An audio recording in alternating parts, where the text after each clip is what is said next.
KMDC ka TMC ba kinongiram jong ka senggel ay mensim ya kinong tray ka karohis Autonomous Council ki badang Pyllong ki bandawa ka Tulop ka bahasa ateng hadu sopo banai kenti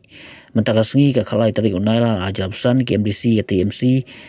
jong ka karohis Autonomous Council ka dawa ba soka jela ka dewan Pyllait no ya ka Tulop jong kinong tray jong ka council kinong tray ka karohis Autonomous Council hapo kalama kanon ka state Employees Association kira Pyllong ki ke bajai jai hatura bandawa Pyllait no ya ka Tulop ka belajan dap lais nem kenti ha kajuk apo Rinaldo ke sangmau MDC jong ka TMC ha karohis Autonomous Council wa dawa ba de menteri kam no ya ke Riti Dustur jong ka jai banreu karo ni codification bat bandon ka Thup ka teng Nongthep bul Lajong jong ka karohis Autonomous Council ka berang sateng hadis council affair jong ka soka jela. So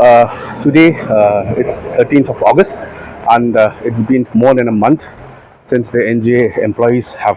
started their peaceful sit-in agitations against the ruling EC for non-payment of their salaries. So today we as opposition MDCs have come together to join the peaceful agitations against the government to make demands for the salaries. And along with the salaries, we have brought two more additional points, which is the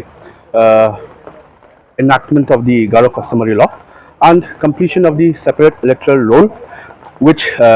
is being stalled in the DCA, which is the District Council Affairs in the state government, and the separate electoral roll, which has been kept in abeyance for a very long time. These two are the long pending aspirations of our Garo Hills and Garo and our tribe as a whole. So today we come and sit here to do our agitations and to send a message to the government of the state and the EC that until and unless these aspirations and demands are not met, we will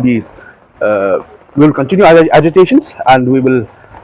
stand with our NJ employees.